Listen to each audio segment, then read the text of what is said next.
Quickly, because I'm already making poor Payday wait 10 minutes, and I apologize. The thing I want to talk about really quick is Paul Festival. There have been some rumors about Paul Festival not happening. The fairgrounds in Tampa not releasing the venue for Paul Festival to use. That stuff is all untrue. We have a signed contract with the Tampa Fairgrounds. Paul Festival will be happening in Tampa at the fairgrounds, just minutes from the RNC. So everybody get excited for that because it's going to be absolutely amazing. Without further ado, I will bring up my esteemed guest, who I'm so happy to have with me tonight. His music is amazing. I've been playing it everywhere for everyone. Everybody loves it. Payday, you can start broadcasting now and hop up here with me, and we'll have a little chat. The man. I really appreciate the kind words. Oh, okay. Seriously, here you are. I've been playing your stuff, and you know what really got me when I knew that I wasn't just crazy was my husband was sitting on the couch, and he's totally not into politics or anything like that, and just happened to overhear your music and was just like, wow, who is that? And I was like, that's Monsanto. It's a Dr. Paul song, Will. He's like, what? I'm like, yeah. Is that what was playing? Yeah. It's nice to know. He was like, what? He was like almost upset that he liked it so much because he's so not into politics. So, but thanks for being here. Sorry. Politics as well. It's my pleasure. Yeah, thanks a lot. So tell me about yourself when you started doing this. You know, how you came into awakening, so to speak. In a nutshell, I was always, excuse the motorcycles. I always had an inkling to like socio-political topics, but I would have to say it's when two things happened. I learned about COINTELPRO in the same year, 97, 98, and I read The Creature from Jekyll Island. And there's a Drexel University television. Philadelphia used to have it, and it used to broadcast free speech TV. And they played something about COINTELPRO, FBI's war on Black America. And that, needless to say, when I saw that, I was taken aback a bit. And and I always say, seeing George Bush Sr.'s smiling face, I just knew something was wrong, but I didn't know what. I was like, I can't, I have to delve deeper. I have to find out what is going on. And I mean, even pre 9/11, I was aware of the New World Order, but after 9/11, I knew in October, as many of us did, I was screaming bloody murder in October. Once the once the emotions settled down a little bit, I was ready to go to war myself. That's how, that's how effective something like a 9/11 can be. I was ready to go to war and fight these evil terrorists, but well, that's what I was going to. I'm sorry. Go ahead. A large part of me knew much better. Well, that's what I was going to ask you. Knowing what you knew, because I didn't, learn about all this stuff until after 9/11 actually happened. That's kind of what my thing was. But knowing all that and still being kind of swooped up into it, what did you think immediately after 9/11? It took a few days to process, Mm-hmm. but seeing the buildings come down, not to mention, Building 7, the Liberty Movement, if you want to call it that, the Freedom Movement was Building 7 the very day it happened, as was I, and it wasn't being talked about. And as it wasn't being talked about, it just infuriated me more and more. But yeah, the days immediately preceding 9/11, I actually wrote a song called Crooks and Liars. I started the song, and I didn't really produce it. I didn't finish it till 2004. But I was ready to go, I was inflamed. Most of the country was. A ridiculous majority of us were. Yeah, I agree. It was the most patriotism I'd seen in this country and since I'd been born. Well, besides the Gulf War, probably. But I just wonder, did you think anything strange about when you saw it fall, or did it take, that winding down period before you got it? Well, there wasn't any YouTube, to my knowledge. I don't think YouTube was, I think came in 2005 or something, or there was predecessors of there were file sharing networks, and we had that video of Building 7 through torrents and whatnot a month after it happened. So I mean, and then just on top of that, watching the towers fall would have been enough without a Building 7, because things just don't spontaneously combust and come down and fall into their own footprint like that. I mean, you don't have to have a degree in rocket science to understand that, But, Building 7 compounded that whole thing. It infuriated me more, but it made me do a 180. I wasn't buying the war on terror and the phony bin Laden CIA assets. And then coupled with the predictions, Bill Cooper predicted 9/11 before the bloated Texan was at the tip of the spear, so he says. I think he was listening to Bill Cooper's show, but Cooper pretty much laid it out. That they're talking about this bin Laden guy, and he sees something happening. But yeah, 9/11 changed it all. It changed everything, more than anything that preceded it. I agree with you. I actually was lucky enough to have Richard Gage on a few weeks ago, and he's the one with the degree, and he was telling everyone the same thing. Sometimes it takes someone that's got credentials and isn't running around like I just So yeah, I it was his interesting. Story. He was listening to Pacifica Radio or something, and they had to pull over to the side of the road after hearing David Ray Griffin. Interesting fellow. Yeah, it's awesome. So did you start making music before this all happened, like in '07, or was it before that? When did you, because you're obviously talented, so it's not like one day you just decided, okay, I'm going to start, doing hip hop. Since I was 12, I think I recorded my first, well, I used to rob KRS-One and the likes of him. I used to take their, you go back and don't mind it, songs like Poetry, The Bridge Is Over. I used to actually sit there for hours and just take the instrumental parts, tape them, and retape them, and make it, from tape deck to tape deck, and just make a long, and that was, I think I recorded my first recording was in '90 to like a Paris instrumental. The Devil Made Me Do It. Like on an old Sonic boombox. I guess I'm giving away my age here, huh?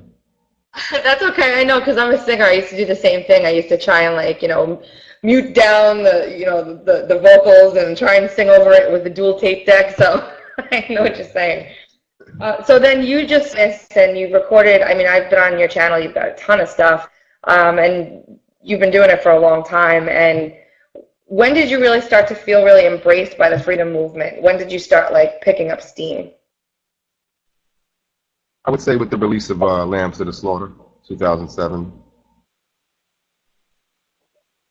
I think it grew organically. There was an organic. I didn't really myself much, and it kind of caught on. And I still don't promote myself enough. It's not a bad thing to be humble at all, so that's okay. We promote you for you. At least I do. And I actually really found out about you when I was talking to my friend Gigi. You met Gigi Bowman. She's got the crazy hair. Yeah, she lives a few blocks. That's cool. Yeah, I met her at the Ron Paul rally in Philadelphia at the Marriott. Great lady. She said she couldn't believe it was actually you when she saw you, because she said the voice just doesn't match the the body. Like, you have such a big voice, and she's like, he was such a cute little nice guy, and you don't expect it. Like, it was just like, I have to listen to more of this because I've heard your music before, and I just like, that's when I emailed you actually shortly thereafter, asking you if you could and spend some time with us here. And All that. yeah, I appreciate you taking the time to be here. I know, a lot of your music isn't necessarily political. A lot of it is more sort of open up your eyes and see what's going on around you. Is there, do you choose not to do that, or are you just not inclined to be, a political sort of figure or associated with it? Could you repeat the last part of it? That question? Yeah, sure. Sure. Are you just not inclined to kind of gravitate towards that political arena and stay more kind of in the freedom arena and the NWO and all that stuff? Well, if you listen to like my 3 releases, I think it has that tint to it all throughout. But the thing is, like, I try to make these jiggy beats and do some like fluff music, some bubblegum, and it always turns into something conscious. So I have to actually make quite the effort sometimes to do a bubblegum song. Like I have an array of what I like to think of as Trojan horse songs. If something to shop, and perhaps if I'm ever looking to get signed to a deal, where the deal is you What bend kind of a over, deal is it really? you bend over and they put something with a circumference of like that. And Yeah, for sure. That's so funny. I know what you're saying. I would rather listen to the stuff that comes from the conscious than listen to the fluff, because, what does that do for anyone? And the stuff is so honest and real and true. I think that's what people latch onto more than anything. So I would just keep doing that if I had any advice. I agree. And I will. Good. That's good to know. Are you coming out with anything new in the near future? Yeah, I have something tentatively titled an album. This is the first anyone's, besides a friend of mine, a coworker and friend. It's tentatively titled America, Disarmed and Obese. And I'm thinking about, making it like, I want to say, yeah, I'm thinking about like just making a bunch of songs that aren't yet produced around America, Disarmed and Obese, and how just people filled up with chemicals and shot up with vaccines at an early age can't revolt. And that's how they, people over entertained, over entertained and undereducated. They can't, nor do they want to, get off the couch because they're stuck in that beta state from the flicker rate, and they can't keep up with the ticker tape. I know all too well. America, Disarmed and Obese. That's good stuff. I want to hear some of that pretty soon. I have a couple more things I'd like to talk to you about, but I'm getting a whole bunch of requests from down there to play something of yours. So what would you like me to play real quick while before we take some questions? Surprise me. Okay. Hold on. Let's play. I guess I'll play Dr. No because I like that one.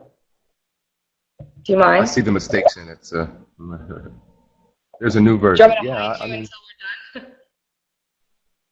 done? Did you hear my daughter? No, I couldn't. Oh, good. Yeah, she's. System designed and prepared. All right. If you want me to, I'll take you down so you don't. I know how I am. If I watch myself or anything, I get all embarrassed. So it's up to you. You can hang out up here, or I could take you down. Just let me know. Yeah, take me down because I'm gonna indulge a little bit. Okay, you got it, man. Hold on. All right, so I'm getting Tel Aviv Steve. We'll play that one. And we'll be right back right after this short, musical, wonderful break.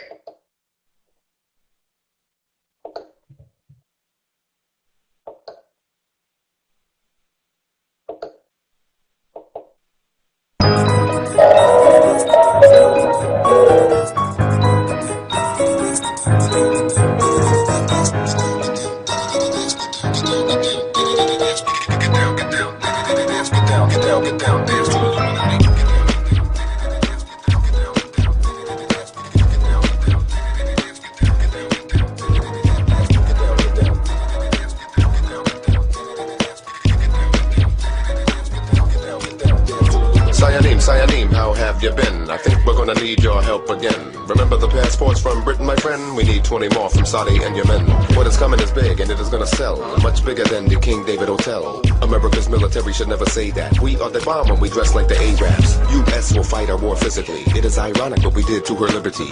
We provide security for the new czar, modern day Stern Gang, giving him his cue cards. Our job, baby, for real. That's not just the way that I feel.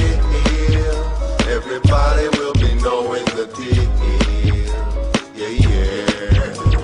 Rebellious teens on the dance floor, move their body. Get down, dance to Illuminati. Cyanim on my team now, who the Gotti? Ski mask and a brand new Luga Shotty. In the club, I don't play with the llama toes. Your mama knows I deliver like dominoes. Tel Aviv Steve, I rock Americana clothes. School of assassins, I'm on the honor rolls. I drop gems, you should ponder those. We turn peaceful Muslims to Geronimos. Citizens are comatose. We do the president like we did Osama, and Obama knows.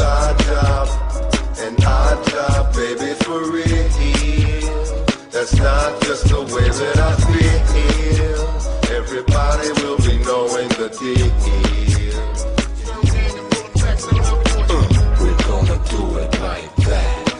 Yeah, I wanna do it like that. We're gonna do it like that. Yeah, I wanna do it like that. Modern day Earl Guns. Yes, Palestinians will be bombing you. Or at least they look like Palestinians.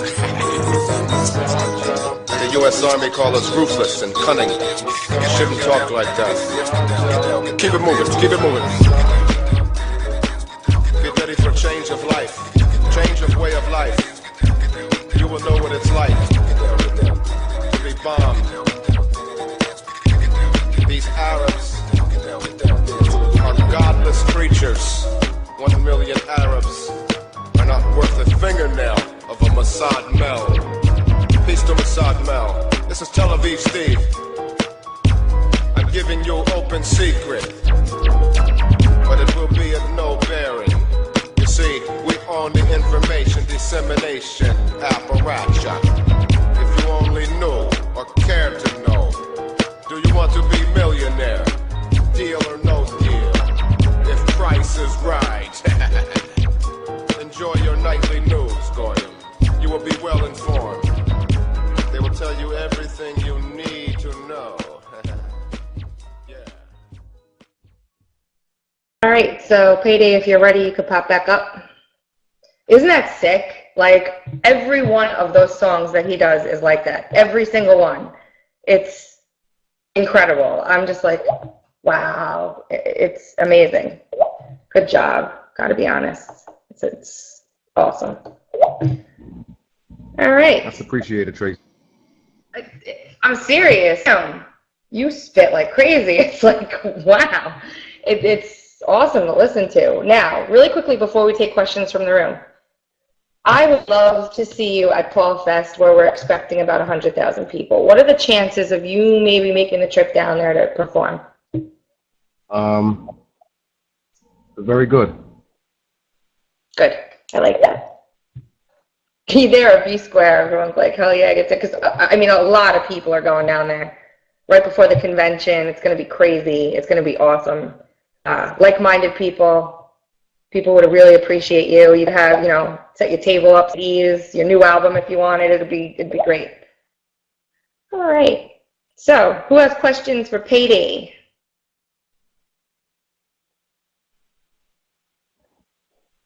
Lynn, if you could put your question down one more time. I lost it in the scroll. Sorry about that. Do you endorse Romney? It depends on the veracity of the death threats I receive. Yeah, I wouldn't put it past. Money does talk, but I think I never really was convinced by Rand Paul.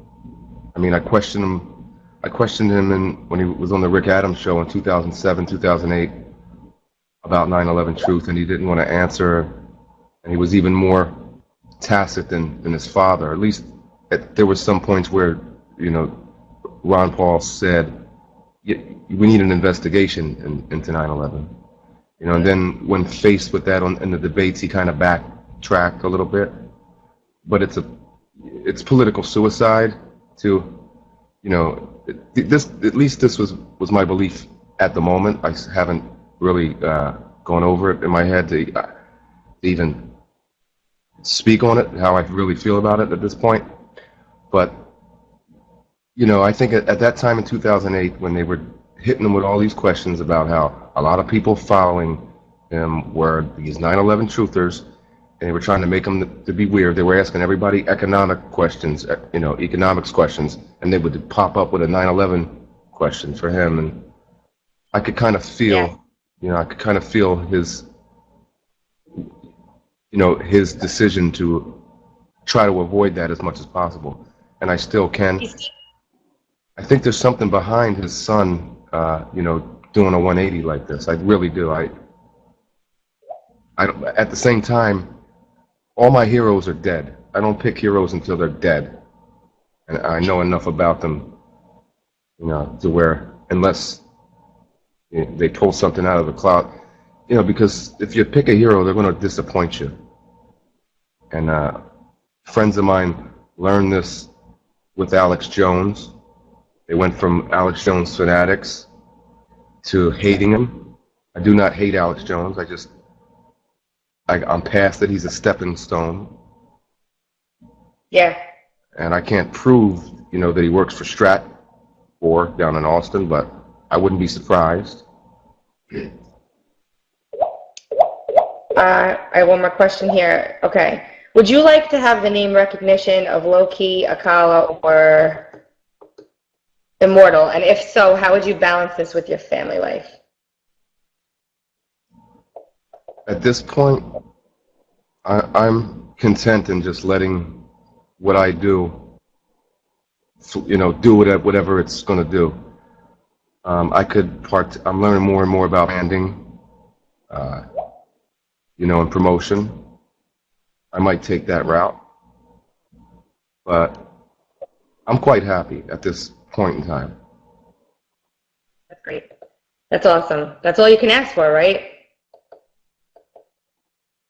I got a whole bunch of people down here saying that AJ is COINTELPRO.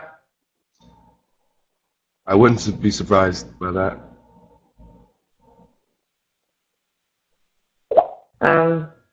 Are you ready for World War II with Syria and Russia, which was pretty much, the whole Syria thing pretty much came out of the Bilderberg meetings this year.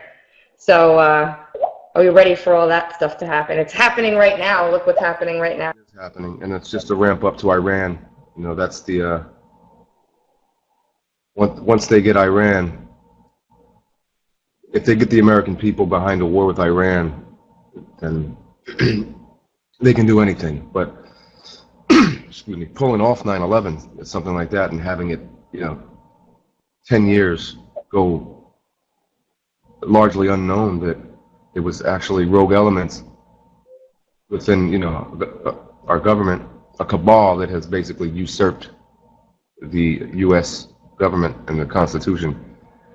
If they can do anything, if they can have people, a large majority, that critical mass that they need. We only need our critical mass, is 5, maybe you can argue 10%.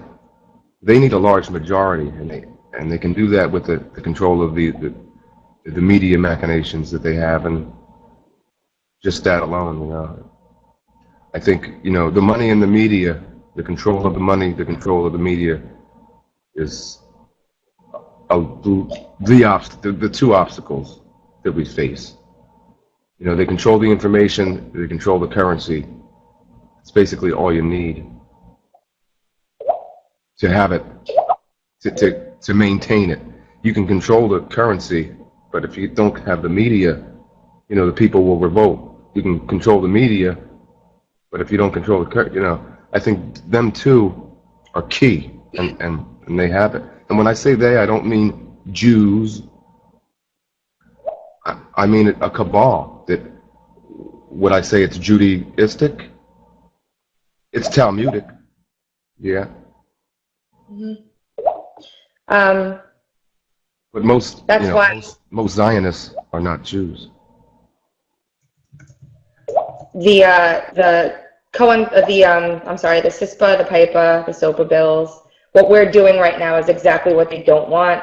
So that's why I kind of pride myself on this, because, you know, getting people to speak their minds and sharing their ideas is a thing. I hate to do this. I have Smiley Chris coming on. I want to thank you so much for being here. I really appreciate you taking the time. You're absolutely amazing. And I hope to see you at Paul Fest. Yeah, thanks for having me. Hope to have you again soon. Talk to you. All right, bye-bye. Bye-bye.